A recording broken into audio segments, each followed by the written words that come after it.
on, everybody? Welcome into The Highlight. I'm Chandler Lyles, your host, and today I'm joined by my good buddy and most of the time, not pain in the ass, but sometimes pain in the ass friend, Austin Lynch. Austin, what's up, man? How you doing? I'm good. I'm glad to know I'm almost a little bit of a pain in the ass. That's good. It just depends on the day. I'm sure I do my fair share, but yeah, it's been a long day today. No, you don't think so? Well, now I don't know if I want to talk about this, but we had a different story. So I wanted to start today's show with should I be concerned or not? Because my wife falls for digital advertising tricks all the time. And I don't know if I should be like, of course she does. It's digital marketing and digital marketing works when it's done well. Or if I should be concerned that I'm not doing a good job as her husband to teach her the ways of the digital marketing side and stop her from being easily manipulated into these things. So the story is that, at least I can say this, I think recently all of a sudden she has started to notice when she falls for it. So she got an email today from a restaurant that we good. like. Yeah, and she got a restaurant email today and it was at 10 a.m. And then she sends a screenshot of it to me and she says, "Do you want to get this?" And then immediately after she goes, "Oh no, email marketing has got me again. They suckered me in." And it was a brilliant piece of marketing because they know her time zone. They sent the email 10 a.m. That's right around the window of becoming hungry, trying to make your lunch plans with your coworkers. Perfectly done. She got another Facebook ad the other day for a Disney on Ice show that we're going to. And they had loaded her email into a retargeting ad and were trying to upsell her into the VIP experience. And she almost bought it. She went all the way on to VIP. What are you doing? Well, apparently we were messing up. And I'm not as big a Disney guy as you are, I know. They put you in the suit, actually. You get to be on ice. That's the capital VIP, is that you actually get put to work for free. Yeah.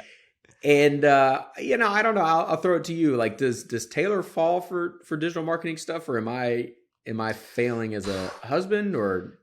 Look, I think as long as she's not falling for the scare tactic digital marketing, that's when it gets bad. If you're falling for the new roof company, it's like your roof could fall in tonight. Like, that's a problem. But there are some times where it makes sense. I remember last summer I fell for one. And now look, I am I love the digital marketing. I love it when people put something out that actually gets me. I think because I'm in digital marketing, I'm even more interested in the product when they do it well. And one of the ones I can say that did really well, it is just such a me thing, was last summer. I saw an ad on Facebook for the Tennessee Titans. Our football team was setting up a drive-in movie theater in Franklin, which is my town. It's not Nashville north of us. It's in my town, where they were going to play Remember the Titans, which is an incredible sports movie, maybe top 5 sports movie of all time. Maybe not. We can talk about that later, but easily top 5. It's an incredible movie. And I love the movie. I love the Titans. And I freaking love drive-in movies. They're so much fun. And so that was when I'm like, okay, they found me somehow. One, they had a great message that was super clear on when and where to come do this. And it was, to your point, it was I probably saw the ad on a Tuesday and Wednesday when the movie was on a Saturday. And so it gave me plenty of time to plan, bought the tickets. The tickets were $15, and it was a freaking good time. They had the cheerleaders there. They had the mascot there. They were handing out free bags of Titan swag. It was awesome. So here's what I have to say. Julia, keep on getting hooked, girl. It's okay. That's what we do. And sometimes you just got to appreciate the good marketing tactics. Buy the VIP. Buy the Disney on Ice VIP. You need to do it. Yeah, that's good. That makes me feel a little bit better today, because I was starting to get concerned that I was like, man, do I need to take my wife through a digital marketing 101 course so she can know what's happening? But I think if you're listening to this and you're thinking about whether or not digital marketing would work for your business, marketing works for every business. It doesn't matter what business you're in. You just got to do it right. You just have to do it right. You have to have a plan, and you can't suffer from what we call random acts of marketing at High Beam Marketing. And I guess we can do our ad plug at the front end of the show. If you own a business and you need help marketing it, go to our website, highbeammarketing.com, fill out the contact form there, and you might even get a free audit depending on where you're at as your company's life cycle goes. So anyways, we'll move on from there to the real meat of today's episode. Yeah. And I was listening to some other podcasts, and they were talking about whether or not the customer is always right. It's the Burger King slogan, have it your way, And so the question that I've got for the podcast today is, when is the customer actually right? When are they allowed to have it their way? That's the question. So I think we're going to start with the dark side. Okay. As a business owner, you know the business, you know the product, you know the service, you know everything it takes to make that thing happen that solves the customer's problem. Yeah. So when, Austin, is the customer wrong in your mind? Yeah. So this is going to be an interesting one for us to talk through because really this is the first scalable business I've ran, had a hobby business in the past, but this is the first one. And the nature of digital marketing is kind of such that a lot of times people come to us and look for information and look for teaching and look for education before they start diving in, which is totally part of it, right? We want to make sure that everyone that works with us is comfortable with the services that we're providing, and not just comfortable. We want them to be bought in and understanding why we're choosing the specific service that they use. And so the tough thing for me, and I think you're going to have a different background coming from kind of more of a B2C, barbecue selling, like you've seen both sides of this. I think you'll probably have a different perspective. But for me, when is the customer wrong? I see it all the time, quite honestly. What happens is you have this idea. Advertising is very visual, especially in our minds. I remember being a college student and thinking like advertising, that's what I wanted to do. And it's commercials and it's billboards and it's this and that. But we've talked about it already in this episode. You have to have the right fit for your product and service. And so the tough thing is when someone comes to us and says, hey, I saw this new thing. I really want to try it out. It's called digital billboards, and it's like, okay, great. Well, let's talk through your business. Let's see if it's a good fit. And the hard thing is telling people that the thing they're excited about is not the right fit for them. And that's where I see customers being wrong. How do you walk them through that? How do you hear their idea? And what do? Do you just yell at them right there? Like, you are the dumbest I've ever met in my life. How dare you bring this idea to the table? Like, what do you say to somebody when they come with their thought? Yeah. I mean, well, first of all, we try not to lean with the dumb son of a, comments. But what we do is we kind of say, okay, well, you're interested in the digital billboard. What caught your eye about that? And they'll tell me why it did a great job of, maybe they were convinced, hooked like Julia was. And it's like, all right, let's unpack it. Why did it work? Why do you think it would work for your business? And then once they kind of start to give me their thoughts on how it could or might work for them, it's easier for me to say, okay, digital billboards, your goal here is you think it's going to work because you're going to get a lot of eyes. A lot of people are going to be driving by, they're going to see it. And, something I might say is, okay, well, do you know how much a digital billboard costs? Do you know how many people actually see it? Do you know the difference between a right-hand side board and a left-hand side board? Do you know the difference of, there being an artery into the city versus out of the city? These things all impact what you pay, and it impacts how many people see it. And so where the customer might come and say, this thing is right for us, it's the thing I want to try. It's our job to say, okay, if your goal, and if I'm hearing you correctly, your goal is you think it'll work because you want eyeballs. It's like, well, let's look at the other options, that are good for that. And let's weigh out the cost benefits and the tangible results that we as the experts have seen in our fields. That's kind of the good thing about working with us is we're all senior level and above here for the most part. And we all have seen the results of these campaigns. And so what we try to do is we say, okay, I hear you, and I love that you're excited about this idea. What if we took that concept and put it into this channel? And that's only when they're wrong. They're not always wrong, but when they are, it's our job to politely steer them into the right section and gain buy-in and understanding from them. Because at the end of the day, if we just say, nope, you're wrong, you're dumb, I'm smart, I know what we're doing, you don't, we're going to do this instead. When it comes time to run the ads or run the thing, they already have skepticism in the back of their heads. They have maybe some frustration that their idea wasn't what was chosen. Instead, we want to educate them on why this other thing is right. We want them to be bought in on, okay, you're right, let's test that. Because the reality is, whatever the other thing was, it doesn't have to be off the table. It could be the next test or the next test, but it's our job to make sure that people are putting the right message in the right place at the right time for their customer. Yeah. It's emotional intelligence is a big factor on the person, on the company's part, whether that's a salesperson or customer service rep, whatever it is. When a customer comes to you with a complaint or a suggestion on how you should do business, it's really on you as the business owner to always maintain the high ground to where you're going, okay, what are you trying to accomplish? How are you thinking this is going to help you accomplish that? Those what and how questions, I think it's Chris Voss's Never Split the Difference is one of my favorite books on communication all time, which I think made it into our top 5 books every entrepreneur should read a couple episodes back. The what and how question flips it back on them, and it gives you the opportunity to find out, okay, what is it exactly you're trying to get here? Because to the example you just pointed out, like the digital display billboards makes a lot of sense in a certain environment. Like let's say you're Coca-Cola, that is a company that probably should be buying every single billboard on the planet because they've spent every dollar marketing on every other platform. They've literally have more money to spend on marketing than they can actually spend, so they should probably buy it. You run a local lawn care company and you don't even have Google My Business set up yet. So like maybe we start there. And they both have the same question on the front end, even though the answers are different. The question on the front end is like, what are you trying to accomplish? Well, I'm trying to get more business.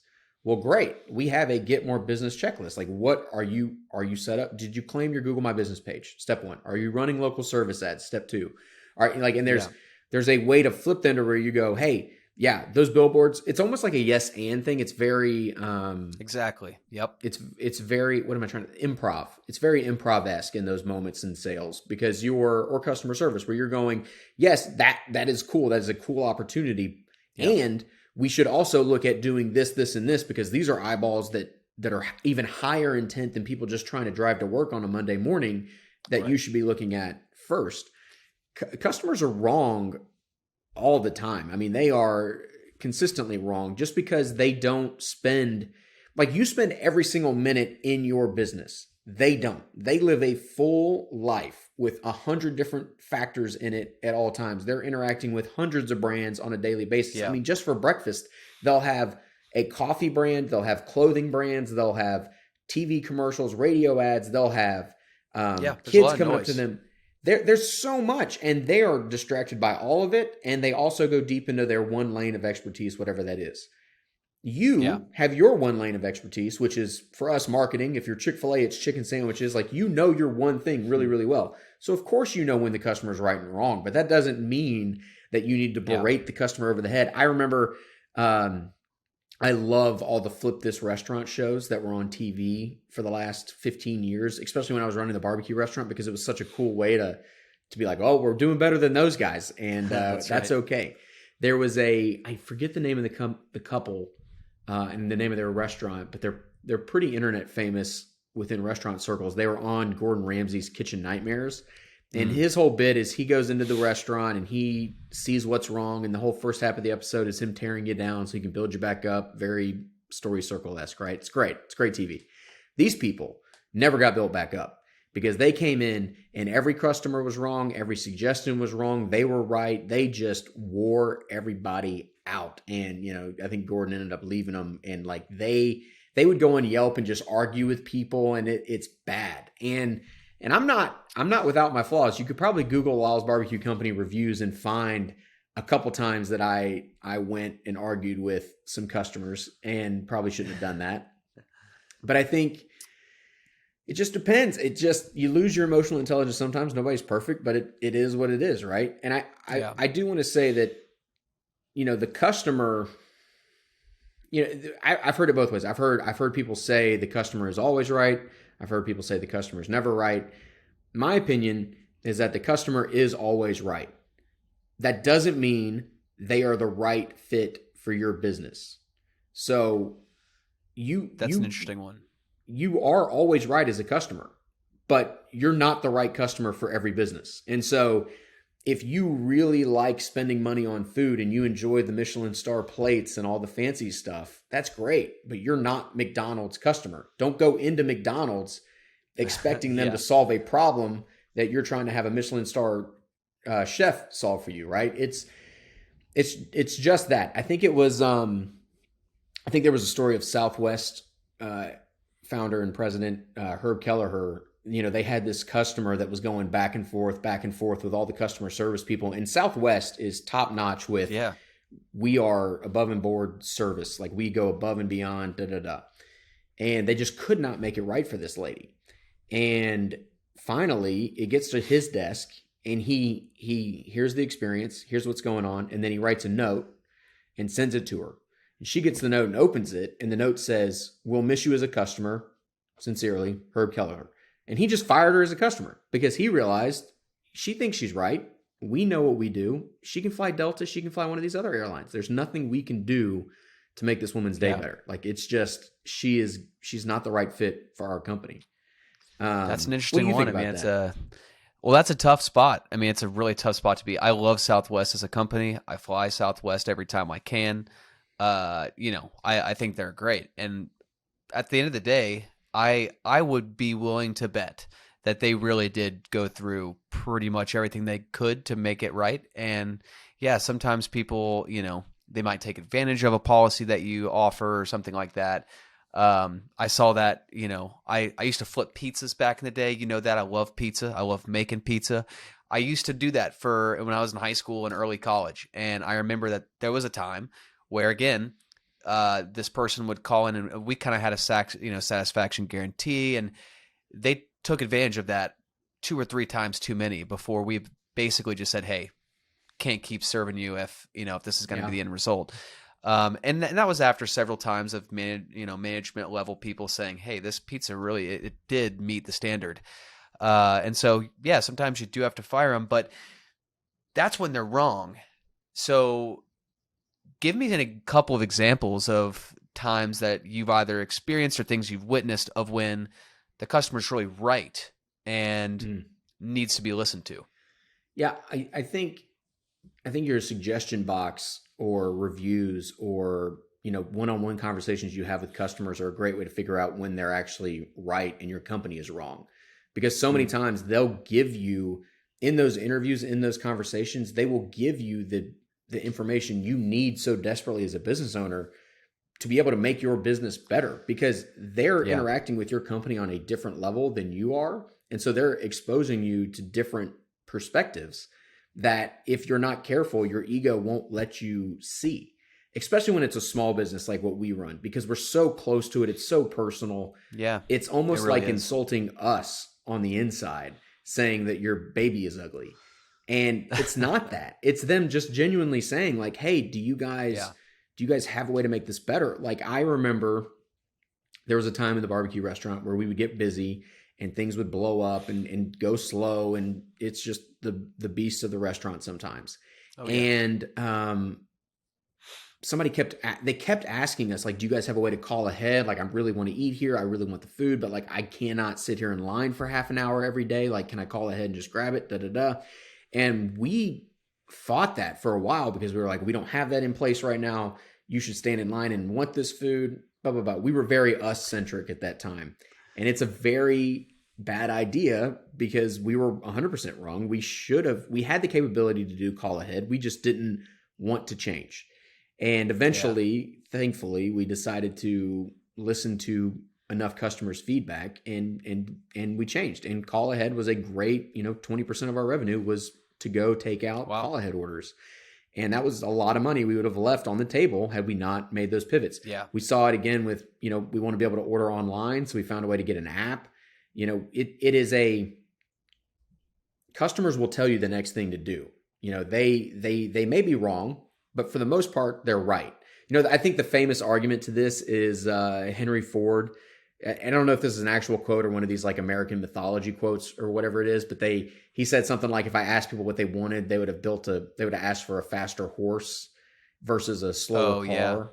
And it's like, yeah, okay, Henry, if you think that Henry's Lawn Care in Albuquerque, New Mexico, I really hope there is a Henry's Lawn Care in Albuquerque. I'm sorry, this is not totally for you. Shout out, no free shout out to Henry.